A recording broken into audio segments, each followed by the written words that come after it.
Jumlah kasus positif COVID-19 di wilayah Jawa Barat dan Jawa Tengah bertambah signifikan. Ini diduga karena pergerakan orang dari wilayah Jakarta ke Jawa Barat dan Jawa Tengah, juga Jawa Timur sebenarnya juga terus terjadi. Pemerintah sudah mengimbau agar masyarakat menahan keinginan untuk mudik, apalagi jika berasal dari wilayah endemi zona merah Jabodetabek. Saya akan langsung menyapa dua narasumber malam hari ini. Ada Ridwan Kamil, Gubernur Jawa Barat, bergabung dari Bandung. Kang Emil, selamat malam.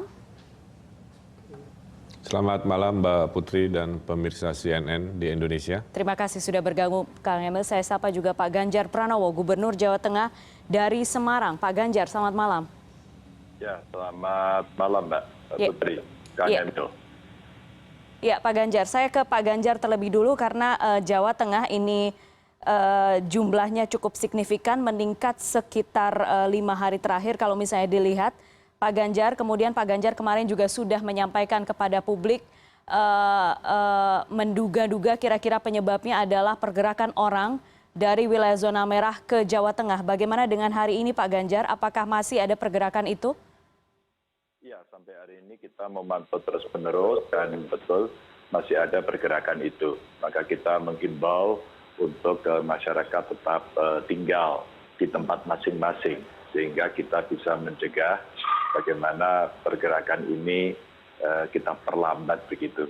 Namun demikian teman-teman di tingkat kabupaten kota sekarang sudah cukup serius mengecek satu persatu, mencatat satu persatu begitu ya, sampai dengan nomor telepon dan ngecekin kesehatannya di terminal-terminal itu.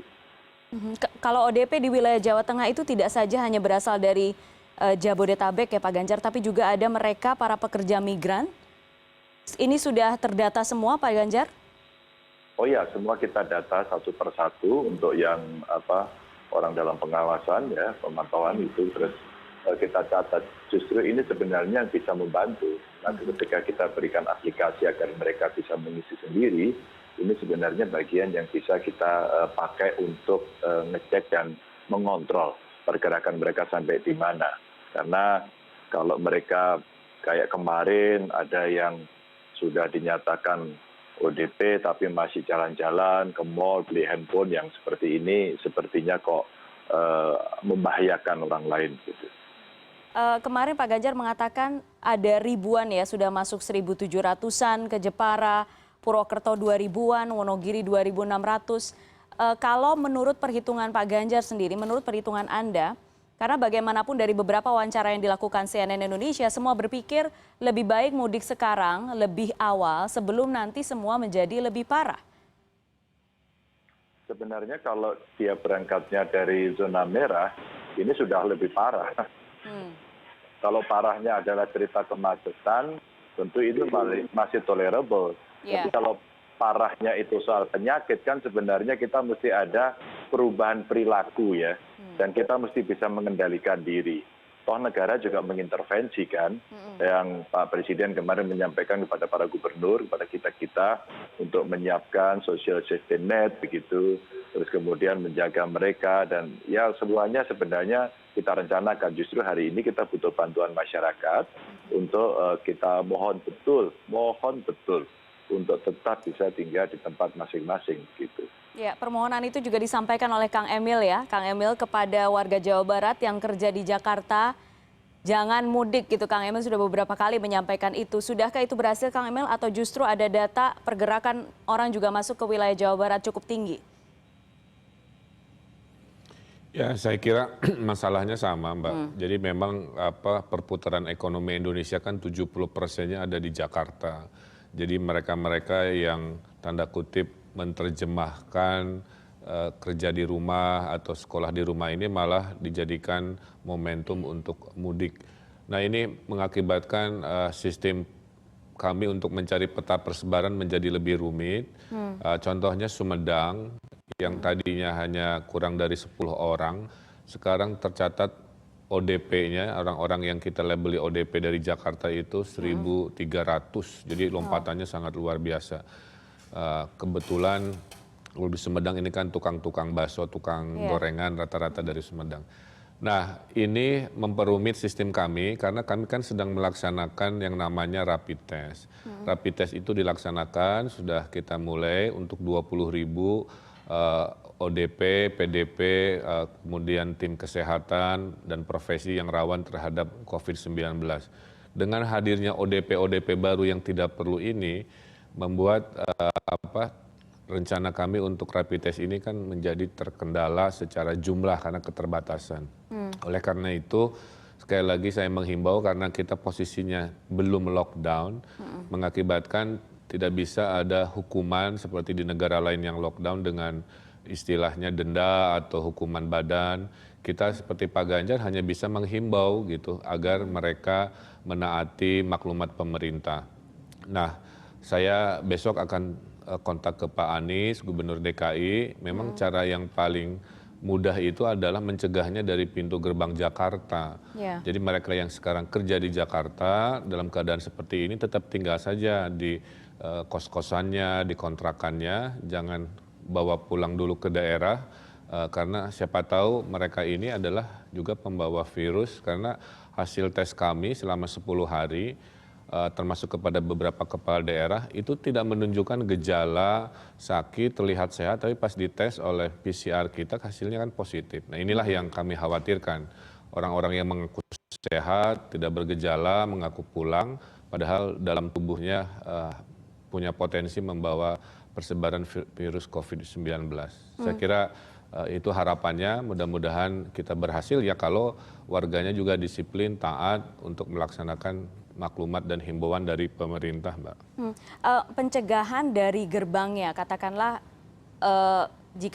jika berbicara dengan Gubernur Anies nanti, secara konkret apa bentuknya sebenarnya Kang Emil? Kalau misalnya imbauan pun juga sudah dilakukan oleh Pak Anies beberapa kali di DKI Jakarta. Sekali lagi, dalam situasi seperti ini, kita tidak punya landasan hukum yang bisa memaksa orang untuk diam, yang hanya bisa kita lakukan kan himbauan tadi. Artinya kita akan terus menghimbau bersama kepolisian, membuat sosialisasi untuk mengingatkan bahwa potensi makin banyak bepergian akan meninggikan potensi persebaran. Saya kira maksimalnya hanya bisa sampai itu, kira-kira begitu dengan harapan mereka paham, teredukasi dan nurut. Beda halnya tadi saya bilang kalau sudah dilakukan lockdown atau karantina wilayah, barulah mereka yang keluar ditahan di pintu gerbang dan sebagainya. Sebenarnya pemerintah Provinsi Jawa Barat sudah menyiapkan skenario-skenario lockdown ini untuk beberapa daerah, tapi karena kita kan harus taat juga kepada keputusan pemerintah bahwa lockdown ini adalah wewenang dari pemerintah pusat. Betul. Nah, kalau itu sudah terjadi, barulah yang tadi disampaikan penegakan dengan tegas bisa kami lakukan di batas-batas kota. Sementara ini memang agak susah kecuali mengajak orang untuk sadar sendiri atas potensi bahaya yang dibawa kalau dia bepergian. Oke, mengajak orang untuk sadar sendiri, imbauan untuk tidak mudik itu sepertinya semakin sulit di masa-masa sekarang, Kang Emil dan Pak Ganjar. Tadi kalau misalnya tadi sudah disampaikan oleh Wali Kota Tegal sempat ya, Kota Tegal berencana untuk melakukan karantina wilayah mulai 30 Maret nanti. Nanti kita bahas soal opsi-opsi yang bisa dilakukan sebenarnya oleh para kepala daerah. Kita sekarang jeda dulu Bapak-Bapak, tetap di CNN Indonesia Prime News.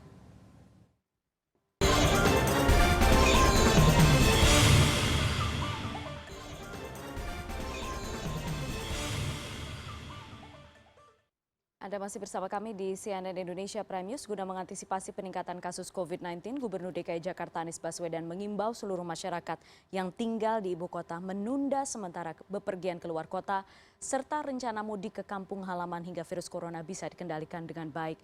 Imbauan ini disampaikan langsung dalam konferensi pers Gubernur Anies Kamis sore untuk menghindari penularan dan penyebaran COVID-19 tanpa disadari.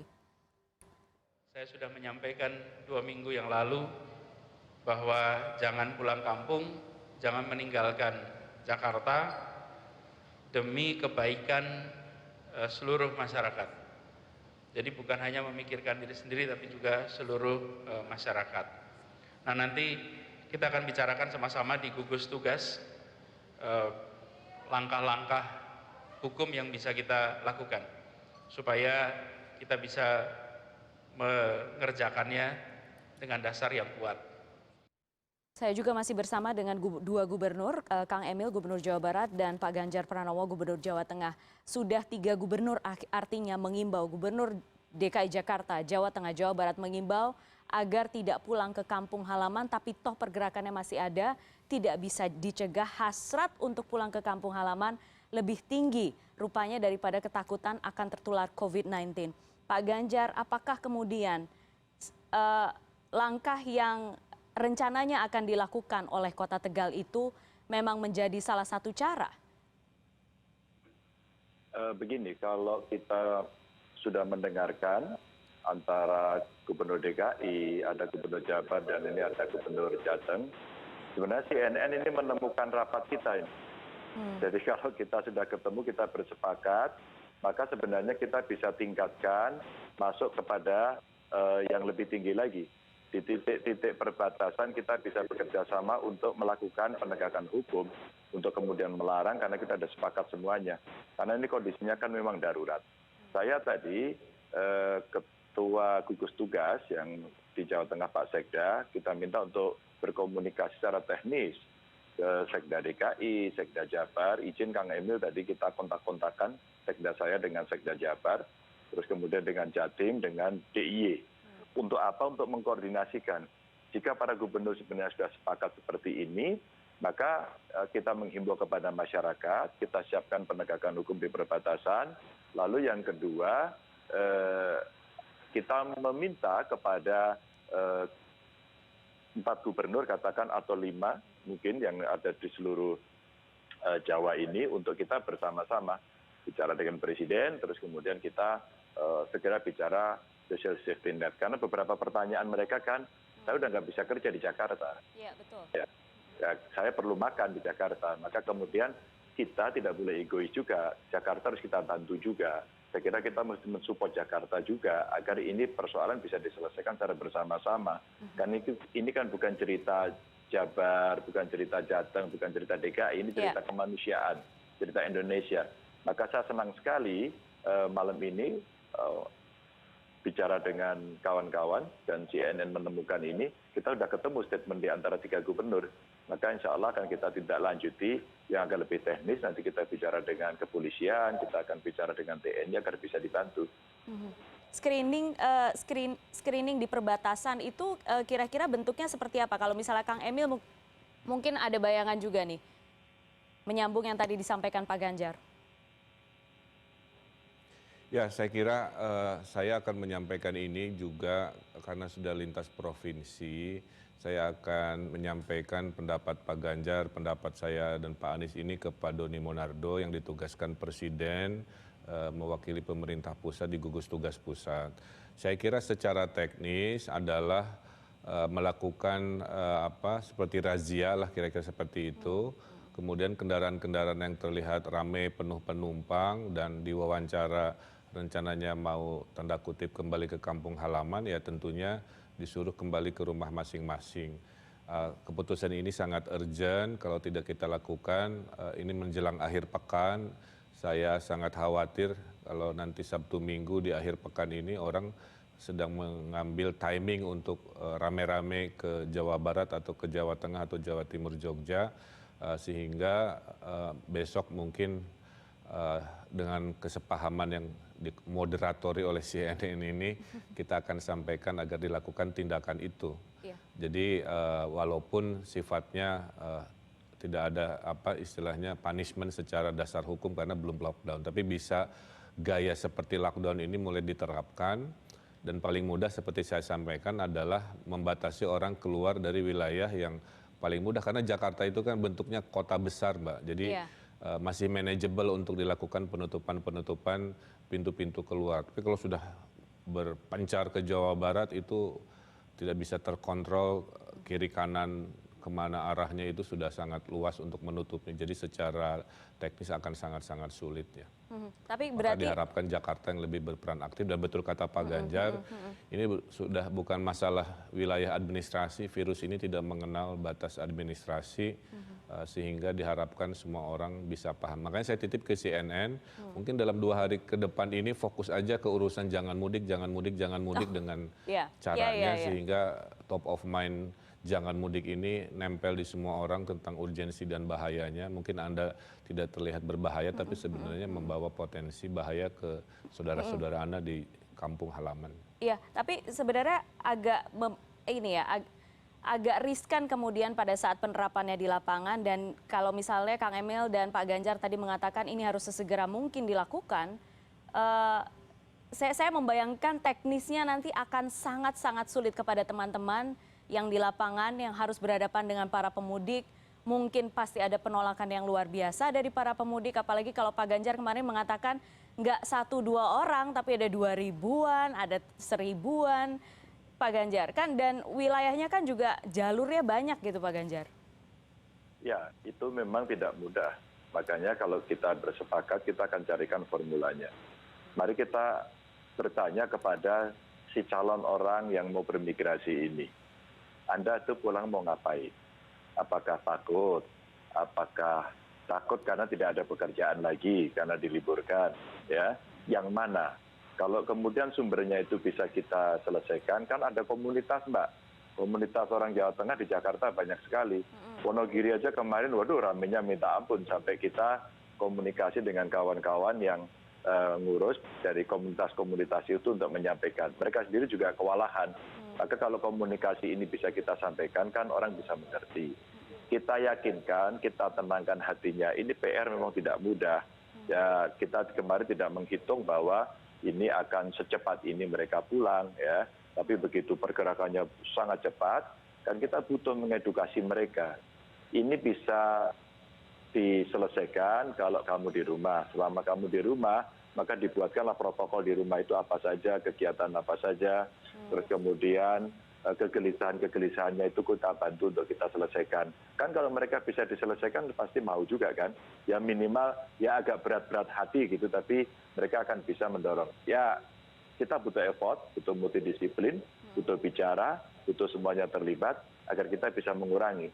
Meskipun beberapa yang sudah masuk di tempat kita ya kita catat. Saya kira ada ide bagus yang dari Gubernur DIY ya, saya dengar tadi beliau sampaikan bahwa yang sudah masuk maka dia akan mendapatkan perlakuan sebagai orang dalam pengawasan ya.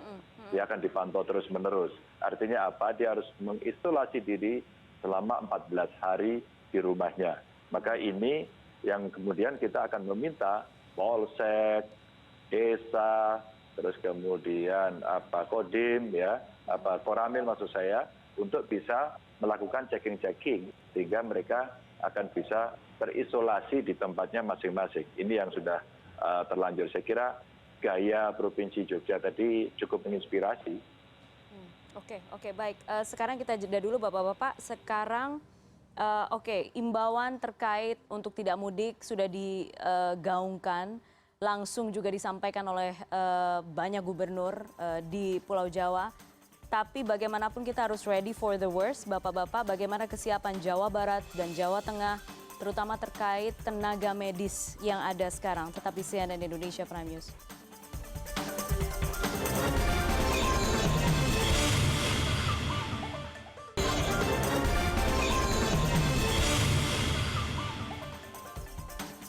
Anda masih bersama kami di CNN Indonesia Prime News. Saya masih bersama dua gubernur, yaitu Gubernur Jawa Barat Ridwan Kamil dan juga Gubernur Jawa Tengah Pak Ganjar Pranowo.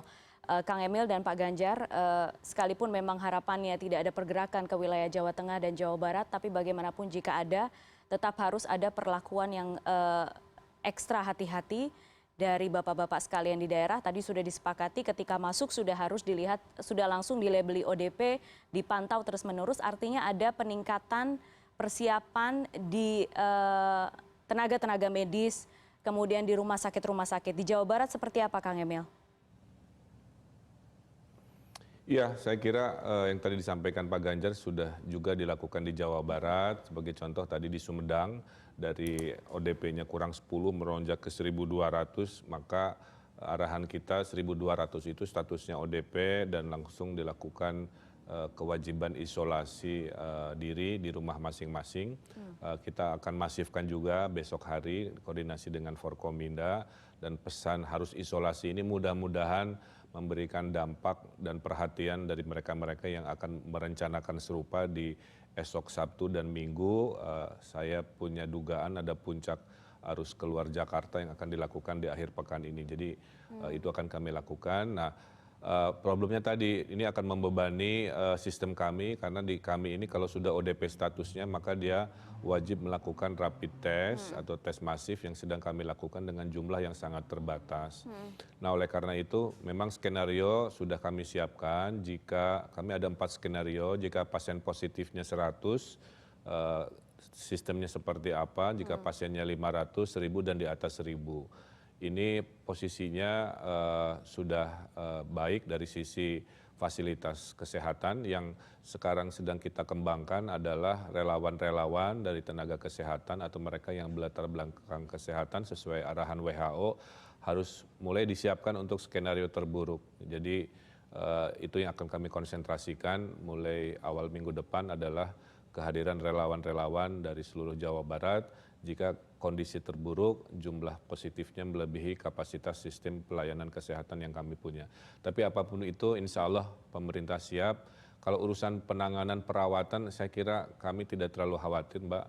Justru masalah terbesar penanggulangan dan penyebaran COVID-19 ini adalah mengajak warga untuk social distancing, kerja di rumah, itu yang paling berat dibanding masalah teknis, masalah penanganan pandeminya sendiri. Mudah-mudahan semakin banyak media menyampaikan peran masyarakat, tidak mudik, kerja dan tinggal di rumah, saya kira kesadaran itu yang harus dibangun dalam hari-hari ini sebelum kita mengalami situasi yang tidak terkendali. Oke, bagaimana dengan Jawa Tengah, Pak Ganjar? Ya, kami senang masyarakat sekarang mulai peduli, mereka paham betul, dan kemudian mereka mulai ikut mengontrol. Umpama mereka membandingkan perilaku kita sehari-hari dalam relasi sosial itu dengan banyak negara yang sudah mengalami. Italia umpama. Itu disuruh di rumah nggak mau, masih pada nongkrong-nongkrong. Udah deh yang di sini tegas saja, kami ini di Italia kondisinya menjadi parah karena seperti itu, kesadaran muncul. Lalu dari orang-orang di sekitar kita sendiri sudah mulai membuat sanksi-sanksi sosial kepada masyarakat dan sekarang melaporkan terus-menerus. TNI Polri sudah mulai turun, saya kira ini bagian yang lebih masif lagi untuk mengingatkan masyarakat. Kedua, tentu saja kesadaran yang makin baik ini makin mempermudah kita untuk menginformasikan lebih terbuka bahwa kamu bisa tertular setiap saat dengan asimptomatis, terus kemudian kiri kananmu tidak pernah kamu ketahui dan dia bisa menularkan pada kamu, maka kamu harus menjaga diri baik-baik. Nah, kuratifnya kita menyiapkan rumah sakit termasuk hari ini kita mendapatkan checking terhadap beberapa tempat yang kita siapkan. Seperti ada rumah sakit Bung Karno di Solo ini baru, belum diresmikan. Kita mau dorong itu untuk menjadi pusat penanganannya saja. Lalu di Brebes juga sudah kita siapkan.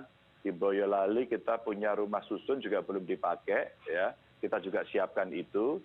Dan kebetulan tadi waktu kita takziah kita juga bicara dengan beberapa menteri terkait dengan report saya bagaimana menangani yang di Jawa Tengah. Sama dengan Kang Emil juga saya kira mulai kita menyiapkan tenaga-tenaga relawan. Mereka yang sekolah kedokteran, sekolah kesehatan masyarakat, perawat, minimal untuk 2 hal. 1 preventif, 2 promotif. Biar kuratifnya dipegang oleh para dokter-dokter yang profesional ini. Yang ini ujung-ujung teknisnya nanti adalah juga peralatan. Kami sudah telepon Aikman, kami sudah telepon Balitbangkesnya pusat. Kami tadi juga sudah ngecek ke Salatiga ya, yang ditunjuk oleh Balitbangkes untuk melakukan pengecekan terhadap pasien-pasien itu. Nah, kesiapan-kesiapan ini kita lakukan karena modelingnya kami sudah mengundang pakar ya, dibantu oleh kawan-kawan dari Undip begitu, yang ahli matematika, yang ahli statistik dari Universitas Sugiyo Pranoto kemarin datang kepada kami melakukan pemodelan. Maka kalau sekarang ditambah lagi mereka orang yang datang, kira-kira persebarannya akan seperti apa? Tentu model ini tidak selalu benar, tapi setidaknya kita bisa memproyeksi, bisa memprediksi akan seperti apa dan pada bulan apa. Itu senario-senario yang coba kita siapkan sampai dengan hari ini gitu, Mbak. Kalau misalnya di Jawa Tengah termasuk ada skenario yang kembali saya ingin konfirmasi soal karantina wilayah yang dilakukan Kota Tegal itu, Pak Ganjar? Saya belum mendengar ya, bahkan saya konfirmasi kepada wakil wali kota pada saat dikatakan ini lockdown gitu. Terus saya tanya, emang bener lockdown ya? Saya bilang gitu. Enggak Pak, alun-alunnya saja gitu. Karena mereka pada ngumpul di alun-alun. Jadi lockdown alun-alun judulnya. Jadi saya belum mendapatkan, karena Pak Wali Kotanya Pak Dedi ini sangat komunikatif. Biasanya dia melaporkan dulu bahwa dia menutup tempat hiburan malam, ya. Pak Gubernur, saya mau nutup tempat hiburan malam, dukung. Pak Gubernur, kita mau lebih tegas lagi agar mereka tidak berkumpul, dukung. Karena alun-alun tempat yang paling ramai, maka istilah mereka di lockdown itu ternyata lockdown alun-alun gitu. Ya udah nggak apa-apa gitu, sambil terus dilakukan. Hari ini ada pengajian besar, akhirnya komunikasi dengan kami Istighosah gitu, disampaikan gini aja, Pak Gubernur, sesuai saran Pak Gubernur kita batalkan, kita tunda. Akhirnya saya bilang begini, jangan ditunda, nanti kasihan orangnya. Tetap aja Istighosah, dan malam ini kalau tidak salah jam 8 dimulai, tapi Istighosahnya streaming, semua nonton dari rumah masing-masing. Jadi sebenarnya ada banyak cara yang hari ini kita dorong, dan teknologi kemudian menjadi jembatan yang bisa mencoba menyelesaikan, meskipun tentu tidak semudah yang kita bicarakan atau kita omongkan ini. Betul sekali. Kang Emil, terkait dengan kekhawatiran Anda, pergerakan yang diprediksi akan memuncak di akhir pekan ini, sesegera apa sebenarnya solusi yang pasti dari kewilayahan, 3 wilayah utama ini kemudian harus didapatkan, Kang Emil? Ya, saya kira besok pagi setelah semuanya datanya memadai, kita akan koordinasi. Sebisa mungkin saya akan kontak Kapolda Metro, karena Jawa Barat ini memang dibelah. Jadi walaupun posisinya Jawa Barat, tapi kalau Bekasi, Depok itu masuknya kepada Polda Metro. Nah, karena gagasannya adalah menutupnya di perbatasan Jawa Barat DKI, maka masuk ke ranah wilayah hukum Polda Metro Jaya kira-kira. Nanti saya akan coba koordinasi dengan Pak Kapolda, walaupun saya imajinasikan memang tidak sesederhana itu, tapi minimal kita ada wacana yang lebih konkret, lebih dari sekadar hanya menghimbau saja. Dan mudah-mudahan dengan tindakan ini minimal akhir pekan yang kita asumsikan akan ada masif pulang mudik ini bisa kita tahan seminimal mungkin yang keluar, dan tentunya tidak akhirnya menjadi masalah di Jawa Barat dan juga di Jawa Tengah. Nah, opsi-opsi karantina juga sudah kita siapkan di 8 sampai 9 kota, tapi seperti saya sampaikan itu kan kewenangan dari pemerintah pusat. Kita itu mengupdate tiap 2 hari sekali situasi-situasi kedaruratan. Sampai nanti kata ya dan tidaknya tetap merupakan kewenangan dari pemerintah pusat. Oke, baik. Pak Ganjar Pranowo, Kang Emil, terima kasih banyak sudah bergabung malam hari ini di CNN Indonesia. Semoga segera ada solusi terutama untuk mereka yang berencana untuk mudik itu. Terima kasih Pak Ganjar, Kang Emil. Selamat malam. Ya, CNN Indonesia Prime News segera kembali. Tetap bersama kami.